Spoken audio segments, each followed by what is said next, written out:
Hey guys, welcome back to the channel. This is Ayushi Verma from Investor Academy, and today I'm here to discuss the technical analysis outlook for the Nifty, Bank Nifty, Fin Nifty and dollar INR। तो बात करेंगे कल आप market में क्या direction and levels को देख सकते हो एंड क्विकली स्टार्ट करेंगे सबसे पहले निफ्टी के साथ।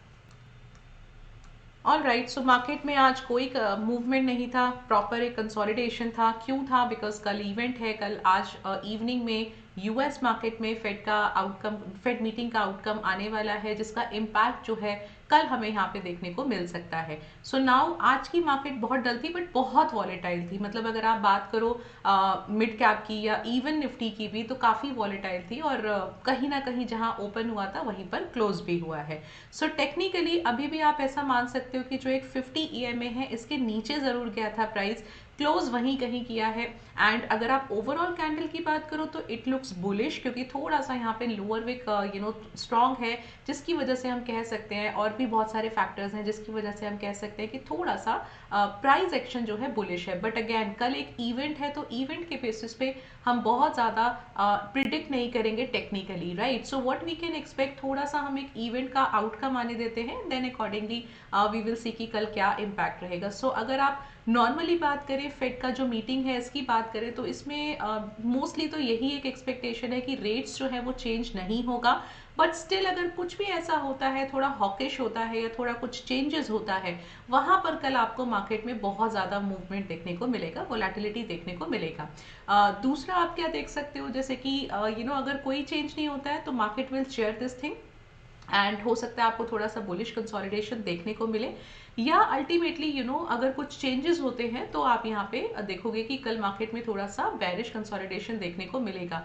अगर टेक्निकल्स की बात करो तो येस, द मार्केट अभी भी थोड़ा सा टेक्निकली बेसिस पे बेरिश है, लेवल्स के बेसिस पे भी है, ट्रेंड के बेसिस पे भी है, ओपन इंटरेस्ट के बेसिस पे भी है।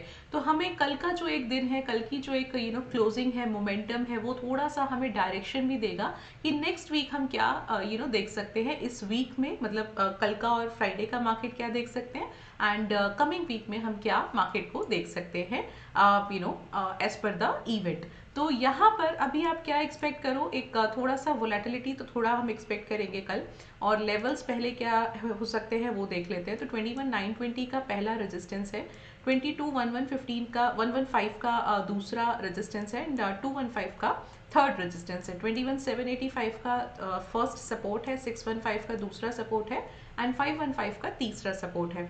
सो मोस्ट प्रोबेबली मुझे लगता है कि एक 600 से लेके करीब करीब 900 के बीच में आप एक मार्केट को देख सकते हो, अगर बहुत ज़्यादा मूवमेंट कल नहीं होता है तो।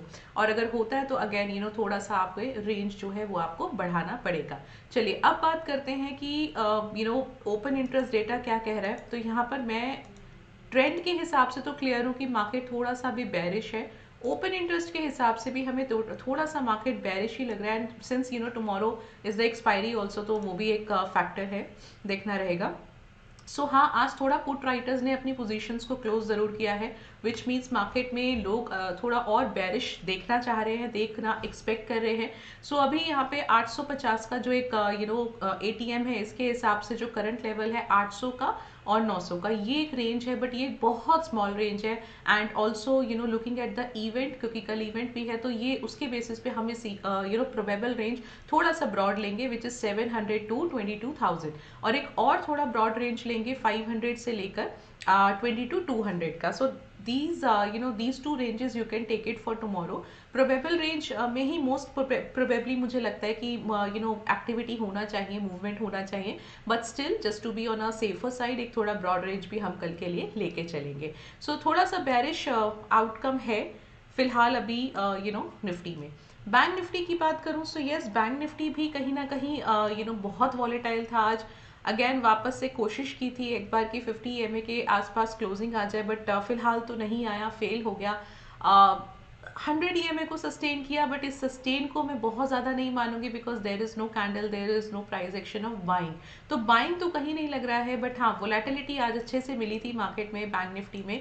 और लेवल्स क्या है पहले बात करते हैं। 46,430 का पहला रेजिस्टेंस है, 575 का दूसरा रेजिस्टेंस है, 720 का तीसरा रेजिस्टेंस है, 46,190 का सपोर्ट 1 है, 45,980 का सपोर्ट 2 है एंड 45,745 का थर्ड सपोर्ट है. सो अगेन मोस्ट प्रोबेबली मुझे लगता है 45,500 से लेके आप एक 46,500 के बीच में एक मोमेंटम देखोगे. थोड़ा सा मैं ब्रॉडर रेंज ही लेके चल रही हूँ बिकॉज ऑलरेडी बिना इवेंट के इतनी वोलेटिलिटी है, तो हो सकता है कल अगर कुछ इधर उधर इवेंट पे आउटकम में होता है तो ज़्यादा देखने को मिल सकता है. चलो इसका भी एक बार हम ओपन इंटरेस्ट चेक करते हैं. और यस, सो लुक्स बेरिश. और यहाँ पर आप देखो 46,000 और 46,500 के बीच में एक रेंज आ रहा है. So that could be the probable range. And 45,500 से लेकर आप 46,800 का थोड़ा ब्रॉडर रेंज लेके चल सकते हो बैंक निफ्टी में. तो थोड़ा सा कल बेरिश है बैंक निफ्टी भी, अगर आप नॉर्मली सिचुएशन देखो. बट अगैन हाँ, डेटा के हिसाब से कल आउटकम के हिसाब से थोड़ा सा डेटा भी चेंज हो सकता है, तो accordingly you can look at the momentum. Now if you look at the Fin Nifty, more or less same का सिचुएशन होगा जैसे बैंक निफ्टी में है. तो इसके लेवल्स की बात करते हैं. इसके लेवल्स हैं 620 का रेजिस्टेंस 1 है, 735 का दूसरा है और 865 का थर्ड है. 550 का पहला सपोर्ट है, 415 का दूसरा है और 245 का थर्ड सपोर्ट है. तो मोस्ट प्रोबेबली हो क्या रहा है ना, बिकॉज आज का तो हमें पता ही था कि बहुत ज़्यादा मूवमेंट नहीं होगा, बट वोलेटिलिटी थोड़ा एक्सपेक्टेड था. सो यहाँ पर क्या है कि अभी जो रेंज कल था, जो लेवल्स कल थे, एग्जैक्टली वही लेवल्स जो हैं कल के लिए भी आप लेके जा सकते हो. उसी रेंज के बीच में एक्चुअली मोमेंटम पूरा हुआ था. ओपन इंटरेस्ट की अगर मैं बात करूँ, सो ओपन इंटरेस्ट यहाँ पे हमें देखना है 26 का. एंड हाँ, तो थोड़ा सा यहाँ पे बेरिश है. यस, फिन निफ्टी बेरिश है बैंक निफ्टी से भी ज़्यादा. एक प्रोबेबल रेंज आप मार्क कर सकते हो 2700 से लेके 2500 का. एंड थोड़ा ब्रॉडर रेंज 2200 से लेके 2800 का आप मार्क कर सकते हो फिन निफ्टी में, क्योंकि आजकल फिन निफ्टी भी आपको अच्छा खासा 450 पॉइंट्स का मूव देके जा रहा है. हाई लो जो है वो इतना बना रहा है, तो थोड़ा सा ब्रॉडर रेंज आप फिन निफ्टी के लिए भी एक्सपेक्ट करो. Now coming back to the dollar INR, अब फाइनली डॉलर INR ने आज एक 83 के ऊपर क्लोज किया है एंड कहीं ना कहीं इस ट्रेंड लाइन को भी क्रॉस किया है. और यही कल हम बात कर रहे थे कि थोड़ा सा अगर हमें यहाँ पे ये ट्रेंड लाइन का क्रॉस ओवर होता है और अगर ये सस्टेन करता है, तो अभी टेक्निकली ये सस्टेन नहीं किया है. सो कल भी अगर हमें एक अच्छा ग्रीन कैंडल मिलता है, तो फॉर श्योर आने वाले टाइम में आप इक्विटी मार्केट्स को थोड़ा सा और बेरिश देखोगे. सो this is what you can expect. अभी क्या है, डॉलर थोड़ा स्ट्रेंथन होगा, थोड़ा सा INR वीक होगा और इक्विटी मार्केट्स यहाँ पे थोड़ा सा और फॉल कर सकती हैं. So now what could be the levels. पहला रेजिस्टेंस है 83.27 का, 83.4 का दूसरा रेजिस्टेंस है. पहला सपोर्ट है 83.13 का, दूसरा सपोर्ट है 83 का एंड तीसरा सपोर्ट है 82.84 का. सो मोस्ट प्रोबेबली मुझे लगता है कल 83 से लेकर 83.27 के बीच में आप एक मोमेंटम को देखोगे. हाँ, अगर ऐसा होता है कि गैप अप खुलता है और सस्टेन नहीं करता है, तो अगेन आप वापस से मान लो कि ट्रेंड लाइन के नीचे आ जाएगा. और अगर करता है कहीं ना कहीं सस्टेन, बिकॉज वॉल्यूम्स बहुत अच्छे आए हैं, सो कहीं ना कहीं अगर ये सस्टेन करता है, तो आप यहाँ पे थोड़ा सा अपसाइड जो ट्रेंड है, काफी टाइम से एक डाउन ट्रेंड चल रहा है, उसका रिवर्सल हम यहाँ पे एक एक्सपेक्ट कर सकते हैं. So this is what you can expect for all the 4 markets. Be safe tomorrow because there will be a volatility. And this is all from my side. If you are liking this, do subscribe the channel, like this video. I'll meet you tomorrow. Till then, be safe and thank you so much for watching me.